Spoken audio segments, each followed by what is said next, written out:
ఘంటారావానికి స్వాగతం. ముందుగా ప్రధాన అంశాలు. కాకినాడ సీపోర్టు కొనుగోలుకు డబ్బులెక్కడివి? అరబిందో నగదు సమీకరణపై ఈడీ దర్యాప్తు.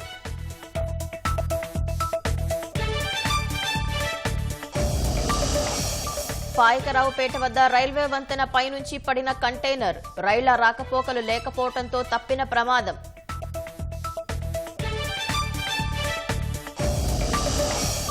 సైబర్ కేసుల ఛేదనకు అడ్డంకిగా మారిన బోగస్ అకౌంట్లు, దోచిన సొమ్ము క్షణాల్లోనే దాటవేత.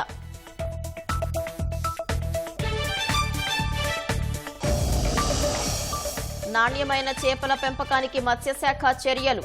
కాకినాడ హోప్ ఐలాండ్లో సముద్ర నాచు, కేజ్ కల్చర్ యూనిట్లు.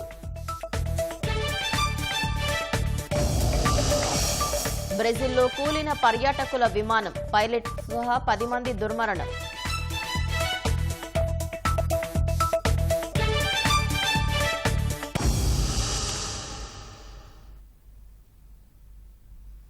కాకినాడ సీపోర్టును అరబిందో సంస్థ బలవంతంగా చేజిక్కించుకున్న కేసులో ఈడీ దూకుడు పెంచింది. సీపోర్టులో వాటా కోసం అరబిందో సంస్థ చెల్లించిన 494 కోట్ల రూపాయలు ఎక్కడి నుంచి సమకూర్చుకుందనే విషయంపై ఆరా తీస్తోంది. ఈ క్రమంలో మనీ రూటింగ్, లాండరింగ్పై కీలక ఆధారాలు సేకరించింది. త్వరలోనే శరత్చంద్రారెడ్డి, వైవి విక్రాంత్ రెడ్డిని ప్రశ్నించేందుకు ఈడీ సిద్ధమవుతోంది. వైసీపీ హయాంలో Kakinada seaports limited, Kakinada SEZ లో 3,600 కోట్ల రూపాయల విలువైన వాటాల్ని కేవీ రావు నుంచి బలవంతంగా లాగేసుకున్న కేసులో ఆరో infra private limited, Kakinada infrastructure holdings private limited కు చెల్లించిన 494 కోట్ల రూపాయలు ఎక్కడి నుంచొచ్చాయి, ఎలా సమకూర్చుకున్నారు అనే కోణంలో ఈడీ దర్యాప్తు వేగవంతం చేసింది. ఈ వ్యవహారంలో మనీ రూటింగ్ ఎక్కడి నుంచి జరిగింది, దీని వెనుక ఎవరున్నారో ఇప్పటికే కీలక ఆధారాలు సేకరించింది.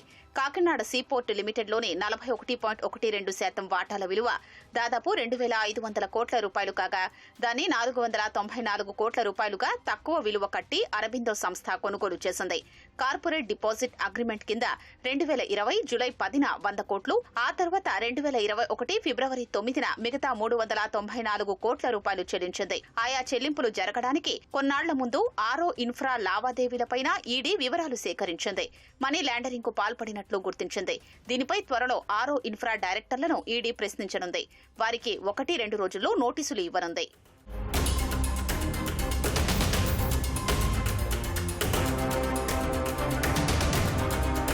ఈ కేసులో నిందితులైన పీకేఎఫ్ శ్రీధర్ అండ్ సంతానం ఎల్ఎల్పీ ఆడిట్ సంస్థ ప్రతినిధుల్ని ఈడీ అధికారులు తాజాగా సుదీర్ఘంగా విచారించి వాంగ్మూలాలు నమోదు చేసుకున్నారు. రాష్ట్ర ప్రభుత్వానికి కాకినాడ సీపోర్టు లిమిటెడ్ 965 కోట్ల రూపాయలు ఎగవేసిందంటూ ఏ ప్రాతిపదికన నివేదిక సమర్పించారో వివరాలు సేకరించినట్లు సమాచారం. ఆ సంస్థలోని వాటాలు అరబిందో పరం కాగానే ఎగవేతను 9,03,00,000 రూపాయలకు తగ్గించేస్తూ ఎలా నివేదిక రూపొందించారని ప్రశ్నించగా వారు నీళ్లు నమిలినట్లు తెలిసింది.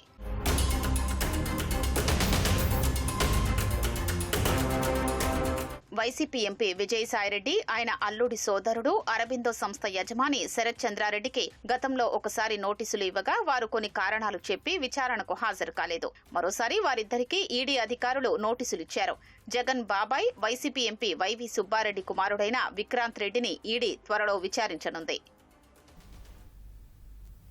కమిషన్ పేరుతో పేదలకు ఎరవేస్తారు. బోగస్ కంపెనీ పేర్లతో కరెంటు బ్యాంకు ఖాతాలు తెరుస్తారు. సైబర్ నేరాల్లో దోచిన సొత్తును ఆ ఖాతాకు బదిలీ చేస్తున్నారు. గంటలో 200 బ్యాంకు ఖాతాలకు చిన్న మొత్తాల్లో పంపించి వేరే దేశాల్లో నగదు విత్డ్రా చేస్తున్నారు. ఇలా సైబర్ దోపిడీలో మ్యూల్ అకౌంట్స్ కీలక పాత్ర పోషిస్తున్నాయి. పోలీసుల దర్యాప్తులో డబ్బు కోసం ఖాతాలను తెరిచిన వారే చిక్కడంతో కేసులు ముందుకు కదలడం లేదు. మ్యూల్ అకౌంట్స్ సైబర్ నేరాల ఛేదనలో పోలీసులకు సవాల్గా మారుతున్నాయి. ప్రధాన ఏజెంట్లు పేదల్ని లక్ష్యంగా చేసుకుంటున్నారు. 25,000 నుంచి 50,000 రూపాయల వరకు కమిషన్ ఇస్తానని ఎరవేస్తున్నారు. వారి పేరు, అడ్రస్, ఫోటో పేరుతో నకిలీ కంపెనీని సృష్టించి ఆ వివరాలతో బ్యాంకులో కరెంటు ఖాతాల్ని తెరుస్తున్నారు. ఖాతాదారుడికి తెలియకుండా అతని ఫోన్లో ఏపీకే ఫైల్ పంపించి ఓటీపీలు నేరస్తులకొచ్చే విధంగా సెట్ చేస్తున్నారు. ఇలా ప్రధాన ఖాతాలుగా కొన్నింటిని పెట్టుకుంటున్నారు. ఒక్కో ప్రధాన ఖాతాకు మరికొన్ని బ్యాంకు ఖాతాల్ని జత చేస్తున్నారు. సైబర్ నేరస్తులు దోచిన సొమ్ము ముందుగా ప్రధాన ఖాతాలోకి వెళుతుంది. ఆ తర్వాత నిమిషాల్లోనే ఆ ఖాతాకు అనుసంధానించిన ఇతర అకౌంట్లలోకి చిన్న మొత్తాల్లో పంపిస్తారు. చిన్న మొత్తాలుగా విడిపోయిన నగదు మళ్లీ దుబాయ్, హాంకాంగ్లో ఉన్న కీలక నిందితుల అకౌంట్లలోకి వెళతాయి. అక్కడ నగదు విత్డ్రా చేస్తున్నారు. ఇదంతా గంట నుంచి గంటన్నర లోపే జరిగిపోతోంది. ఉత్తరప్రదేశ్, రాజస్థాన్, ఢిల్లీ, గుజరాత్ రాష్ట్రాల్ని సైబర్ నేరస్తులు అడ్డాలుగా ఏర్పాటు చేసుకున్నారని పోలీసులు గుర్తించారు.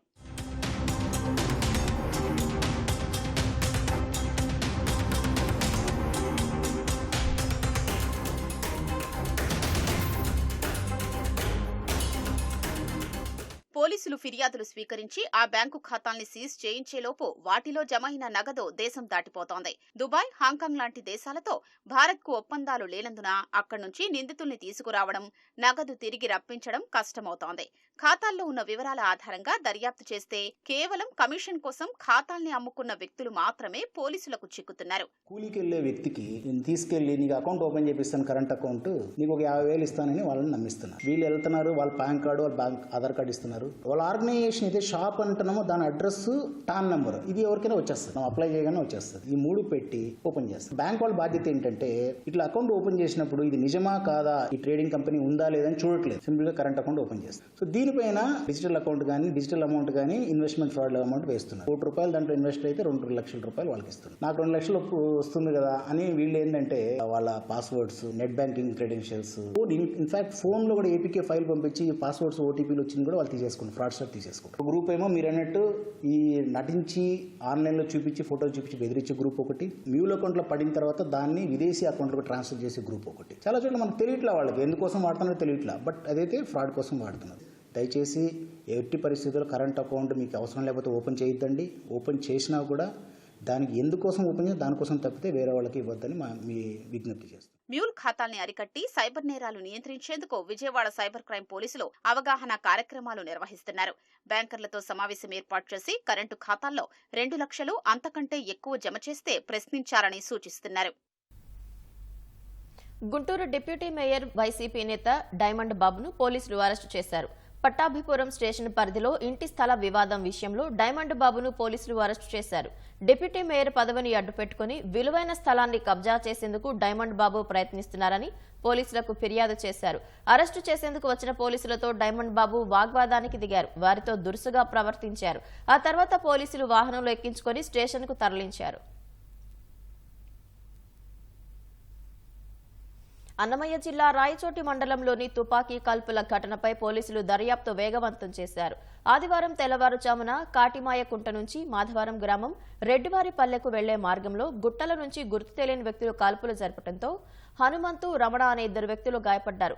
హనుమంతు కడప రిమ్స్ లో చికిత్స పొందుతూ మృతి చెందగా రమణ కోలుకుంటున్నారు. ఘటనను సీరియస్ గా తీసుకున్న పోలీసులు ఆదివారం రాత్రి వరకు ఘటన జరిగిన ప్రాంతంలో ఆధారాల కోసం జాగిలాలతో గాలింపు చర్యలు చేపట్టారు. నాటు తుపాకులతో తరచూ వేటకు వెళ్లే వారిపై దృష్టి సారించారు. హనుమంతు, రమణ కాల్పుల్లో గాయపడ్డారా లేదా వేటగాళ్లతో కలిసి వెళ్తే అక్కడ ఘటన జరిగి ఉంటుందా అనే కోణంలో విచారణ చేస్తున్నారు. మంత్రి మండిపల్లి రాంప్రసాద్ రెడ్డి కాల్పుల ఘటనపై ఆరా తీశారు. చనిపోయిన హనుమంతు కుటుంబానికి ప్రగాఢ సానుభూతి తెలిపారు. దర్యాప్తు వేగవంతం చేసి నిందితులను త్వరగా పట్టుకోవాలని పోలీసులను ఆదేశించారు. విదేశాలలో ఉంటూ కూడా స్వదేశంపై అభిమానం చూపిస్తున్న ఎన్ఆర్ఐల మాతృభూమి భక్తి గొప్పదని NTR literature committee chairman TD Janardhan కొనియాడారు. యుఏఈ ఎన్ఆర్ఐ టీడీపీ ఆధ్వర్యంలో దుబాయ్లో నిర్వహించిన క్రిస్మస్ ఎన్టీఆర్ వజ్రోత్సవ వేడుకల్లో ఆయన తణుకు ఎమ్మెల్యే ఆర్మిల్లి రాధాకృష్ణతో కలిసి పాల్గొన్నారు. ఈ సందర్భంగా ఎన్టీఆర్ లిటరేచర్ కమిటీ వెలువరించిన తారక రామం పుస్తకాన్ని జనార్దన్ ఆవిష్కరించారు.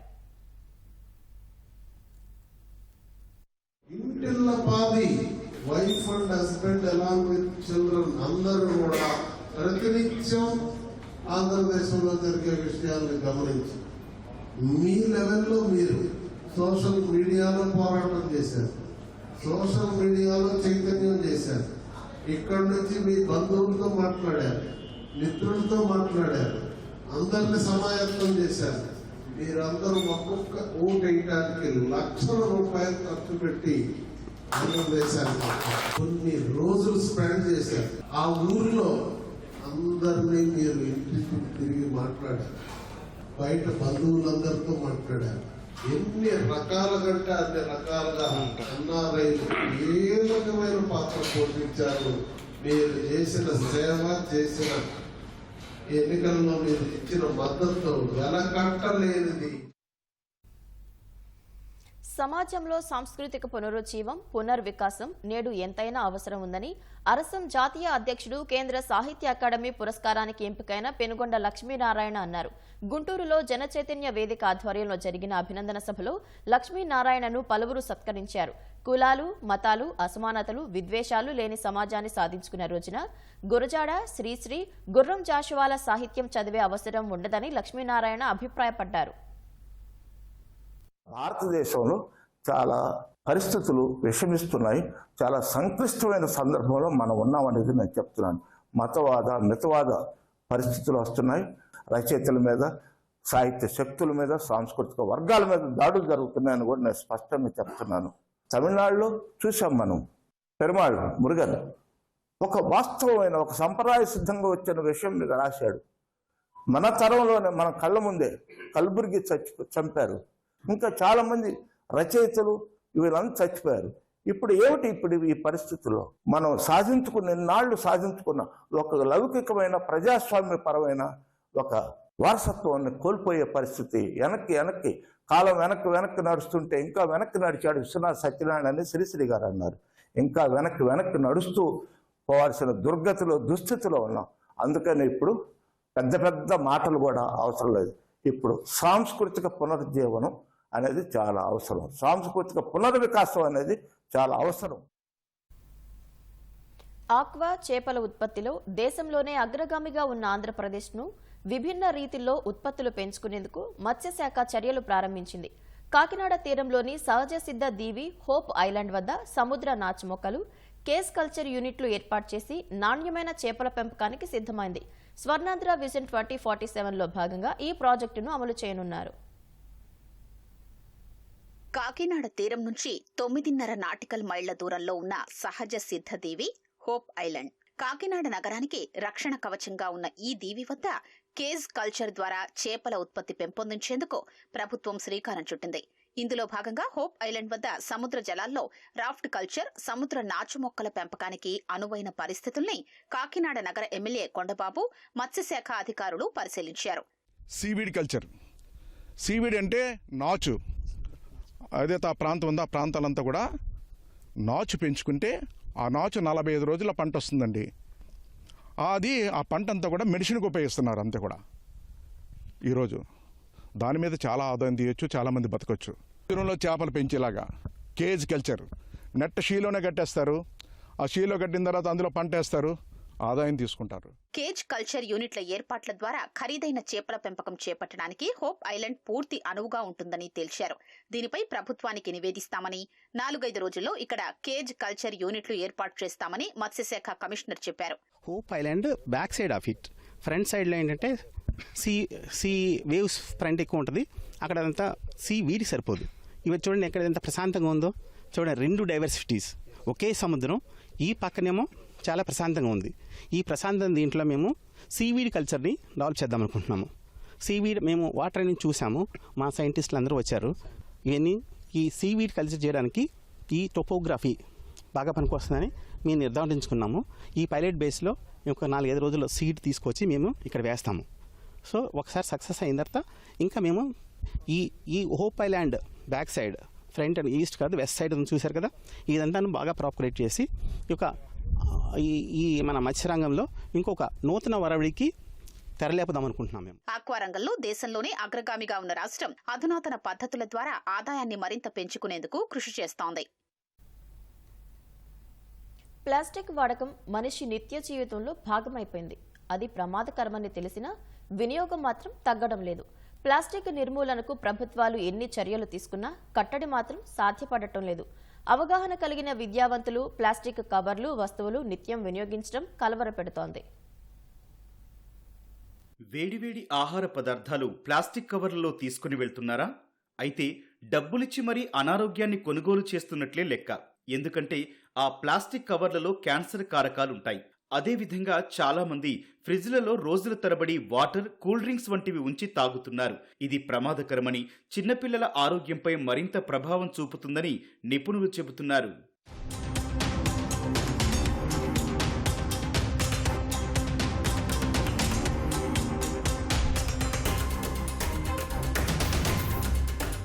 పిల్లలకి లంచ్ బాక్సెస్ పెడుతున్నాం, సైడ్ ప్లాస్టిక్ ఉంటుందా లేదా, లేదంటే స్టీల్ ఉందా కంటైనర్ అన్నది చూసుకోవాలి. కూల్ డ్రింక్స్, సాఫ్ట్ డ్రింక్స్ మాత్రమే మేము ఎప్పుడైనా అకేషన్ గా తీసుకుంటామంటే అవి ఎప్పటి నుంచో ప్రిజర్వేటివ్స్ తో ఇంక్లూడ్ అయ్యి ప్లాస్టిక్ బాటిల్స్ లో మనకు వస్తున్నాయి. సో దీనివల్ల ఏంటంటే బిస్మిలా అండ్ ప్రోటీన్ ఏ, ఇది ఎక్కడ పడితే అక్కడ ప్రతి ప్లాస్టిక్ థింగ్స్ లో ఉంటుంది. నాకు తెలియకుండానే టాక్సిసిటీని మన మీద ఇంప్లిమెంట్ చేస్తున్నాయి. వెజిటబుల్స్ క్యారీ చేస్తాం, ప్లాస్టిక్ కవర్ లో ఫోల్డ్ చేసి పెడతాం, ఎలా అయినా దాని న్యూట్రిటివ్ వాల్యూస్ లాస్ అవుతుంది. పేపర్ లో ర్యాప్ చేయడం, లేదంటే రాగి ఇలాంటి ఇత్తడి ఇలాంటివి యూస్ చేయడం. కుకింగ్ కి కూడా ఓవెన్, కుక్కర్ ఇలాంటివి కాకుండా డైరెక్ట్ కుకింగ్ మెథడ్ ఫైర్ మీద యూస్ చేయడం, ప్లాస్టిక్ ని అవాయిడ్ చేయడం అనేది చాలా ఇంపార్టెంట్. ప్లాస్టిక్ వి కొన్ని వంటింట్లో యూస్ చేసినా ఏం క్యాన్సర్ రాలేదు అనుకుంటారు, కానీ అది మన తాత ముత్తాతలు ఎలా ఆస్తి దాచిపెడతారో జీన్స్లో అలా ఈ క్యాన్సర్ని దాచిపెడతాయి. మీ నెక్స్ట్ తరాల వాళ్ళు హెల్దీగా ఉన్నా కూడా వాళ్ళకి అవి ట్రాన్స్ఫర్ అయ్యే ఛాన్స్ ఉంటుంది. కాబట్టి ప్లాస్టిక్ని కంప్లీట్గా బ్యాన్ చేస్తే మీతో పాటు ఎర్త్ని కూడా కాపాడిన వాళ్ళు అవుతారు. ప్లాస్టిక్ భూమిలో కలిసిపోవడానికి 1000 సంవత్సరాల సమయం పడుతుందని ఎంతమందికి తెలుసు? అలాగే ప్లాస్టిక్ భూమిలో విష పదార్థాలను విడుదల చేస్తుంది. దీంతో భూగర్భ జలాలు కలుషితమవుతాయి. ప్లాస్టిక్ వ్యర్థాలలో కేవలం 9% మాత్రమే రీసైకిల్ పద్ధతిలో పునర్వినియోగం జరుగుతుంది. ప్రపంచవ్యాప్తంగా 40% ప్లాస్టిక్ వ్యర్థాలు కాల్చివేస్తున్నట్లు అధ్యయనాల్లో తేలింది. దీంతో గాలి విషమయం అవుతుంది. భూమి పైన లోపల ప్లాస్టిక్ వ్యర్థాలు ఎక్కువగా పేరుకుపోవడంతో నీరు భూమిలోకి ఇంకదు. ప్లాస్టిక్ వినియోగం భూమి, గాలితో పాటు మొత్తం ప్రకృతిని నాశనం చేస్తుంది. ఇట్లాంటి పాఠ్యాంశాల్లో కూడా చిన్న వయసు నుంచి 1వ తరగతి నుంచే పిల్లలకి ప్లాస్టిక్ ని ఎందుకు అవాయిడ్ చేయాలి, ఈ పర్యావరణానికి ఈ ప్లాస్టిక్ అనేటువంటిది ఎంత మహమ్మారి అనేటువంటి దాన్ని పిల్లలకి మనం చెప్పాలి. అరిటాకులు కానీ రీయూసేజ్ చేయటం, గుడ్డ సంచులు, తర్వాత వాటికి అనేక రకాలైనటువంటి ప్రత్యామ్నాయాలు మనకి సమాజంలో ఉన్నాయి. అలాగే స్కూల్స్ లో ఎక్కడ కూడా ఖచ్చితంగా ప్లాస్టిక్ వినియోగం అనేటువంటి జరగకూడదు అని, అలా ప్రతి ఒక్క తల్లిదండ్రులు కూడా పిల్లల్ని చిన్న వయసు నుంచే ప్రోత్సహిస్తూ ఈ ప్లాస్టిక్ అనేటువంటిది వాళ్ళ జీవితంలో ఎంత ప్రమాదకారి అనేటువంటి విషయాన్ని కనుక వాళ్ళు గమనించగలిగితే పిల్లలకి మంచి భవిష్యత్తుని మనం ఇవ్వగలుగుతాం. రాబోయే తరాలకి పర్యావరణ పరిరక్షణ ఎంత అవసరం అనేటువంటి దాన్ని తెలియచేయడం ద్వారా కాలుష్య రహితమైనటువంటి సమాజాన్ని రాబోయే తరాలకు మనం అందరం అందించాలి. అందరి యొక్క పార్టిసిపేషన్తో మాత్రమే ఇది ముందుకు వెళ్తుంది. 40 మైక్రాన్ల లోపు ప్లాస్టిక్ కవర్లపై నిషేధం ఉంది. అయినా వీటి వినియోగం పెద్దగా తగ్గడం లేదు. నగరాల్లో తారాస్థాయిలో ఉన్న ప్లాస్టిక్ వినియోగం గ్రామీణ ప్రాంతాల్లోనూ పెరగడం ఆందోళనకు గురిచేస్తోంది. మురుగు కాలువలు, ఖాళీ స్థలాల్లో ఎక్కడ చూసినా ప్లాస్టిక్ వ్యర్థాలే దర్శనమిస్తున్నాయి. 40 మైక్రాన్లు, 60 మైక్రాన్లు, 80 మైక్రాన్లు, 100 మైక్రాన్లు అన్ని రకాల ప్లాస్టిక్ కవర్లు దొరుకుతాయి. ఈ యూజ్ అండ్ త్రో ప్లాస్టిక్ వల్లే డ్రైన్లు పూడుతున్నాయి. ఈ డ్రైన్లు పూడికి వల్లే మనకి వర్షాకాలంలో వరదలు వచ్చినప్పుడు మొత్తం ఇనండేషన్ జరుగుతుంది. ఎందుకంటే ఆ అండర్ గ్రౌండ్ డ్రైన్స్లో ఇది క్లాగ్ అయిపోతుంది. అలాగే మీరు ఇళ్లలో ఉండేవాళ్ళు కూడా చాలామంది నాప్కిన్స్ దాంట్లో పడేస్తూ ఉంటారు. సో ఈ ఖచ్చితంగా ప్రజల్లో అవేర్నెస్ రావాలి. అర్బన్ ప్రజలు ఏ రకంగా చెత్తను కలెక్ట్ చేసేయాలి, డిస్పోజ్ చేయాలి, డ్రైనేజీల పట్ల వాళ్ళ బాధ్యత ఏంటి, ప్రభుత్వ బాధ్యత ఏంటి, ఇది అవేర్నెస్ నిరంతరం చేయాలండి. ఒక్కసారి చేస్తే ప్రజా చైతన్యం అనేటువంటి తీసుకురావాలి. ప్లాస్టిక్ వినియోగం వల్ల కలిగే నష్టాలపై ప్రజలకు విస్తృత అవగాహన కల్పించాలని, అప్పుడే కట్టడి సాధ్యమవుతుందని నిపుణులు అంటున్నారు. ప్రజలు సరుకులు కొనుగోలు చేయడానికి వెళ్లేటప్పుడు ప్లాస్టిక్ కవర్లు కాకుండా పర్యావరణహిత సంచులు తీసుకెళ్లాలని సూచిస్తున్నారు.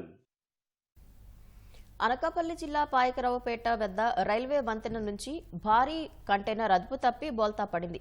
కింద ఉన్న రైల్వే లైన్ పక్కనే ఉన్న రోడ్డుపై కంటైనర్ పడటం, ఆ సమయంలో రైల్వే రాకపోకలు లేకపోవడంతో భారీ ప్రమాదం తప్పింది. ముంబై నుంచి కోల్కతాకు టీవీల లోడ్తో వెళ్తున్న కంటైనర్ వంతెన గోడను ఢీకొట్టి కింద పడింది. ప్రమాదంలో లారీ డ్రైవర్, క్లీనర్కు తీవ్ర గాయాలయ్యాయి.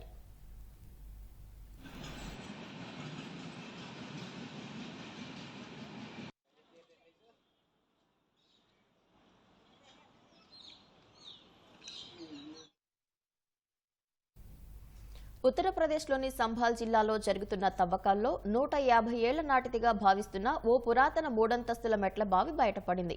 చందోసి ప్రాంతంలో 400 చదరపు మీటర్ల విస్తీర్ణంలో ఆ బావి ఉన్నట్లు అధికారులు గుర్తించారు. ఆ మెట్ల బావిలో 4 గదులు ఉన్నట్లు జిల్లా కలెక్టర్ తెలిపారు. 2, 3 అంతస్తులు పాలరాతితో, మిగిలింది ఇటుకలతో కట్టినట్లు వెల్లడించారు. నిర్మాణం దెబ్బతినకుండా తవ్వకాలు జరుపుతున్నట్లు పేర్కొన్నారు. మెట్ల బావి పూర్తిగా మట్టితో కప్పి ఉందన్నారు. జేసీబీ సాయంతో మున్సిపల్ సిబ్బంది మట్టిని తొలగిస్తున్నారని తెలిపారు. ఇప్పటి వరకు 210 చదరపు మీటర్లు మాత్రమే బయటపడిందని, మిగిలిన ప్రాంతంలో ఆక్రమణలు తొలగించి తవ్వకాలు చేపడతామన్నారు. బిలారి రాజు తల్లిదండ్రుల కాలంలో ఈ మెట్ల బావిని నిర్మించినట్లు స్థానికులు అభిప్రాయపడుతున్నారు. బ్రెజిల్లో విమాన ప్రమాదం చోటు చేసుకుంది. పర్యాటకానికి ప్రసిద్ధిగాంచిన గ్రామాడో పట్టణంలో ఒక చిన్న పర్యాటకుల విమానం కూలిపోయింది. ఈ దుర్ఘటనలో పైలట్లతో సహా మొత్తం 10 మంది దుర్మరణం పాలయ్యారు. విమానం పడ్డ చోట మనుషులు ఉండటంతో సుమారు డజను మందికి పైగా ప్రజలు గాయపడ్డట్లు బ్రెజిల్ సివిల్ డిఫెన్స్ ఏజెన్సీ తెలిపింది. అందులో 2 పరిస్థితి విషమంగా ఉన్నట్లు వివరించింది.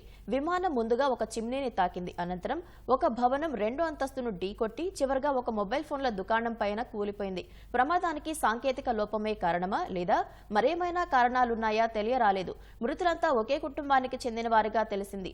రియో గ్రాండే దోసుల్ రాష్ట్రం నుంచి సావో పోలో రాష్ట్రంలోని గ్రామాడో గ్రామానికి క్రిస్మస్ సెలవుల కోసం వెళ్తుండగా ఘటన జరిగింది. గాజా పట్టీపై ఇజ్రాయెల్ మారణహోమం కొనసాగుతోంది. తాజాగా జరిపిన వేర్వేరు దాడుల్లో గాజా స్ట్రిప్ వ్యాప్తంగా 28 మంది పౌరులు మరణించారు.